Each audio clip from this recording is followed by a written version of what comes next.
लोहा तालुक्यातील पेनूर नदीपात्रात वाळू माफियांचा उच्छाद, 20 ते 25 तराफ्यांद्वारे दिवसाढवळ्या उपसा. तहसीलदार आमच्या खिशात, वाळू चोरांच्या मुजोरीने महसूल प्रशासनाचे वाभाडे.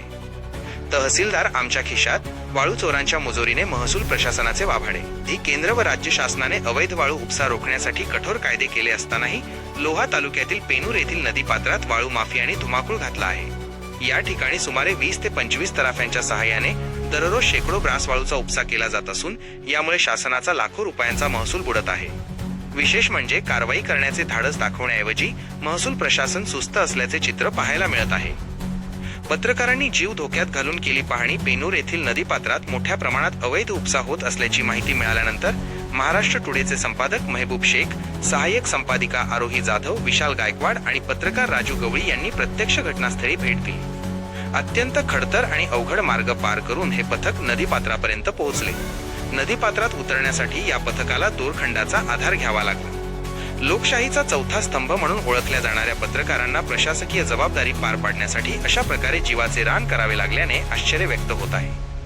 20 ते 25 तराफे आणि हायवांचा सुळसुळाट नदीपात्रात पोहोचल्यावर धक्कादायक वास्तव समोर आले.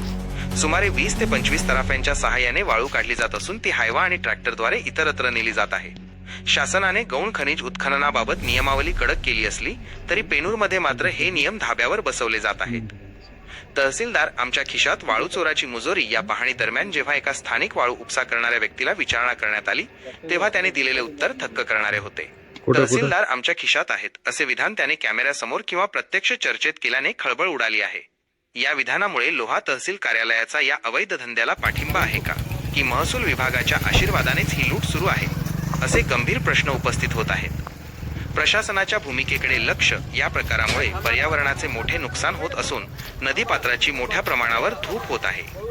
पत्रकारांनी पुरावे समोर आणल्यानंतर आता तरी जिल्हाधिकारी आणि वरिष्ठ पोलीस प्रशासन लोहा तहसीलदारांवर आणि संबंधित वाळू माफियांवर कारवाई करणार का, याकडे संपूर्ण जिल्ह्याचे लक्ष लागले आहे.